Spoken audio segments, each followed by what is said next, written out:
The only woman, the Quran says, will enter hell. The worst woman to ever exist, past and future.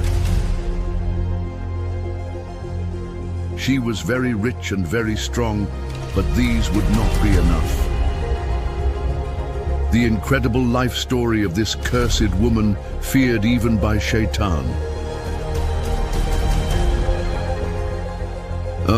Jamal's struggle, disbelief's war against Islam. Watch now her untold story. To understand today Islam's enemy, you must first understand her. She was the first to use the tricks that today's enemies of Islam still use. She pushed her husband to reject faith and used her power to torture the Muslims. The story of a woman so evil that even Shaitan would be surprised. Once again, we bring you a shocking story. Don't forget to subscribe to the channel and like the video to support us.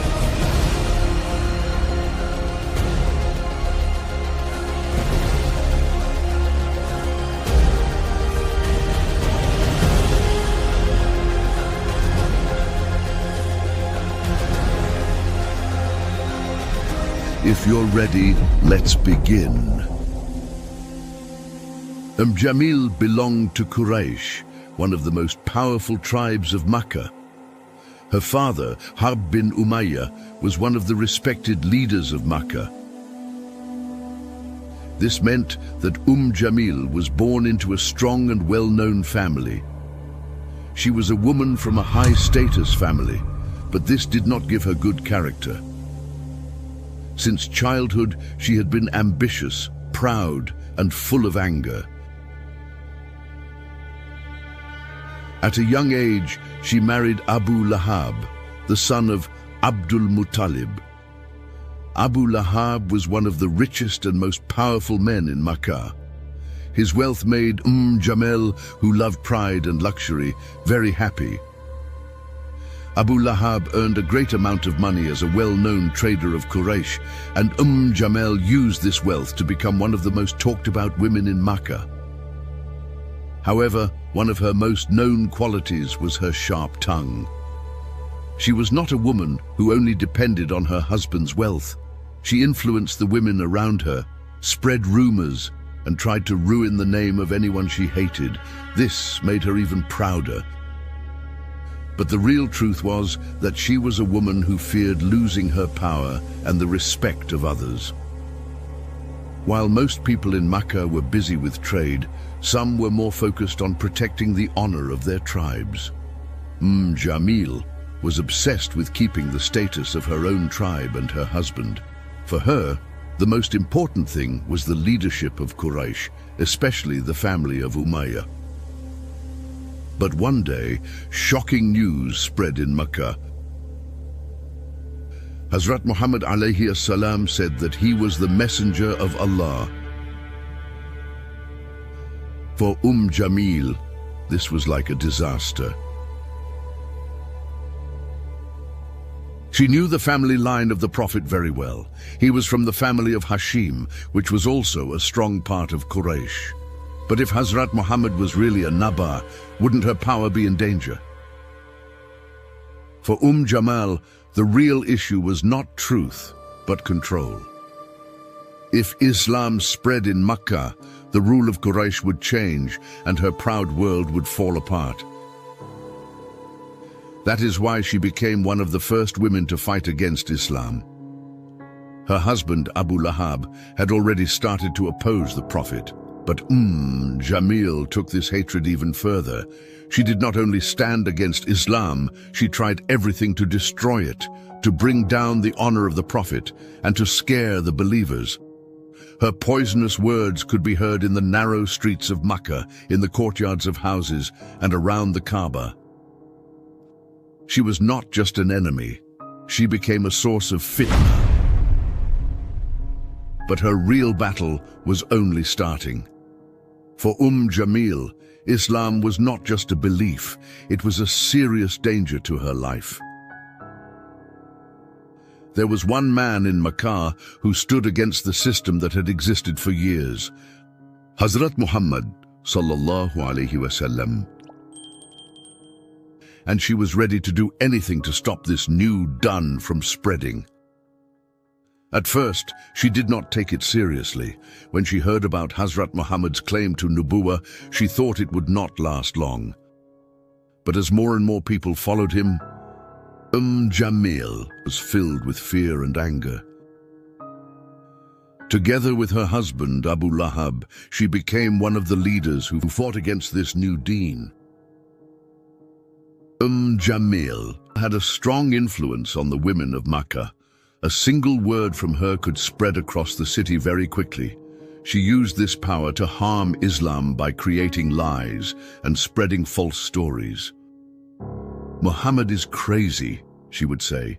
He is a magician, she would warn people. He is a liar who is breaking the order of Makkah, she would claim. Her lies were not just to trick people. Her real goal was to damage the honor of the Prophet and push people away from him. She even used the lowest methods to achieve this. One day, in the market of Makkah, she gathered people and shouted, "Hazrat Muhammad is even harming his own family." But the truth was the complete opposite. The Prophet was the most honest and trustworthy man in Makkah. Yet Jamil tried to destroy his name with lies. Jamil's biggest enemy was Hazrat Khadija. She was one of the most respected women in Makkah and also the strongest supporter of the Prophet. Jamil felt great jealousy towards Hazrat Khadija. She made fun of her, encouraged the women of Makkah to turn against her, and tried to make her feel alone. However, no matter what she did, she could not succeed against the calm and dignified stance of Hazrat Khadija. Because of this, Jamil started showing her hatred for Islam through Hazrat Khadija. She threatened the women who visited her, saying, "If you keep meeting with her, we will exclude you from society." But Hazrat Khadija radiallahu anha remained patient and strong against these lies. The man in her heart was much greater than Jamil's anger. Jamil did not only use words, she also tried every way to stop Islam in action. She made plans to scare the new Muslims and force them to leave Islam. She provoked the leaders of Quraysh to increase pressure on the Muslims. She placed stones and thorns on the paths where the Prophet walked to harm him. She encouraged people to remove Muslims from trade and social life. One day, while the Prophet was praying near the Kaaba, Abu Lahab and Jamil ordered their men to throw filth on him. They did not hesitate for even a moment to insult the most noble and honest man in Makkah. But no matter how much they tried, the number of Muslims kept growing every day. This drove Jamil mad. Lies and slander were no longer enough for her.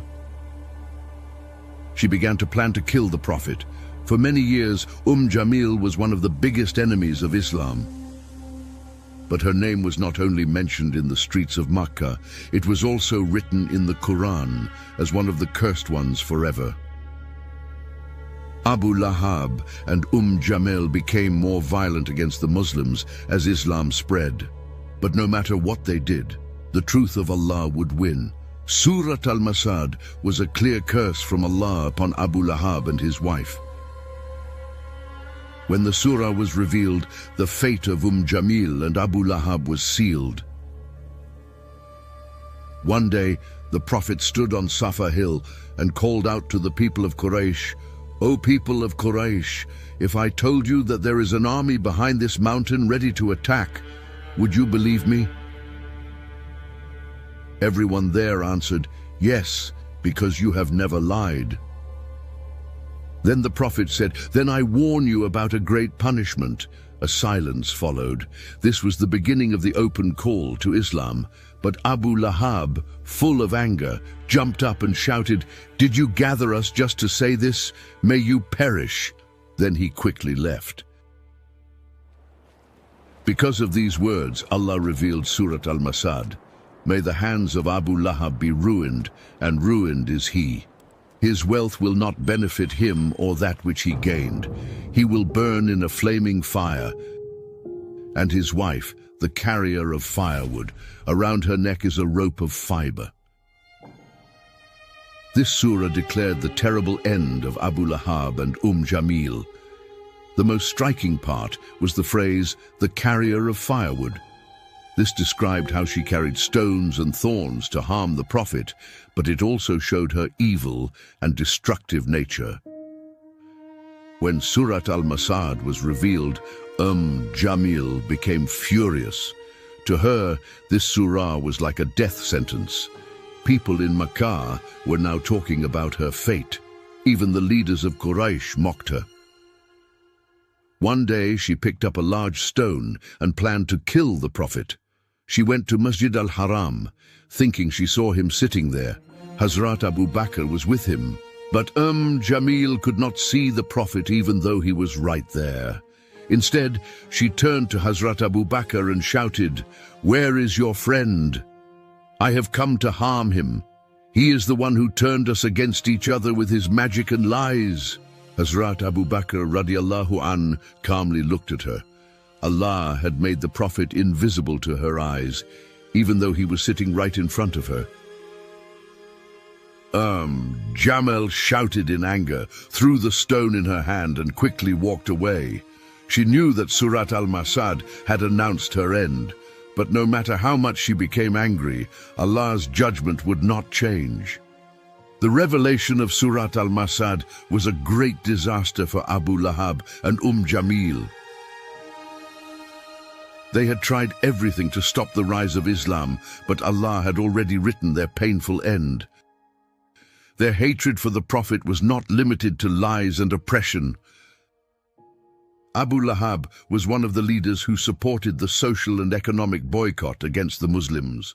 This harsh boycott lasted for 3 years, causing great suffering for the Muslims. But neither Abu Lahab nor Jamil could stop Islam from growing. However, their cruelty only led to their own destruction. Allah had already informed, through Surat al-Masad, that Abu Lahab would suffer eternal punishment in Jahannam. His punishment in this world came in the form of humiliation and disease. A deadly illness spread across Makkah, and one day Abu Lahab was struck by a terrible disease. It was so horrifying that no one dared to go near him. Even the people of Quraysh abandoned him. He died alone, suffering in pain. For years, Jamil had supported her husband and walked with him on the path of oppression. But when the time came, she even abandoned her own husband. After Abu Lahab died, his body was left in the open. No one wanted to bury him. In the end, a few men were paid to remove his body. They threw him into a pit and covered him with stones. Thus, all the wealth, status, and pride they had in this world disappeared.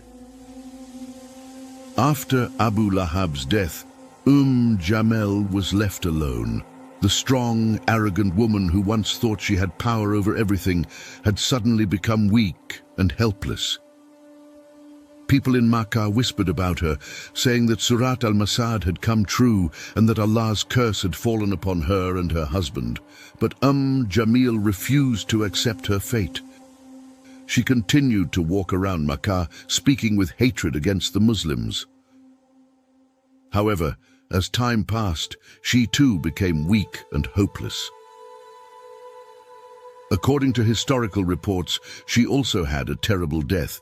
Some narrations say that she was crushed under a large stone, while others say that she died strangled with a rope around her neck. The words in Surat al-Masad, "Around her neck is a rope of fiber," became a reality in her death. Jamil and Abu Lahab were among the greatest enemies of Islam, but in the end they could not escape the punishment of Allah. In this world, they thought they were happy with their wealth, positions, and arrogance, but their end was filled with humiliation, suffering, and pain. This event is not just a lesson for them, but a warning for all disbelievers and oppressors until the day of judgment. O Allah, do not make us among those whose hearts are sealed like Abu Lahab and Jamil. Guide us to live with Aman, justice and good character in the path of the Prophet. Purify our hearts from arrogance, jealousy and hatred. Keep us firm on the straight path. Bismillahir-Rahmanir-Rahim. May the hands of Abu Lahab be ruined, and ruined is he. His wealth will not benefit him or that which he gained. He will burn in a flaming fire, and his wife, the carrier of firewood. Around her neck is a rope of fiber. Amen. Don't forget to subscribe to the channel and like the video to support us.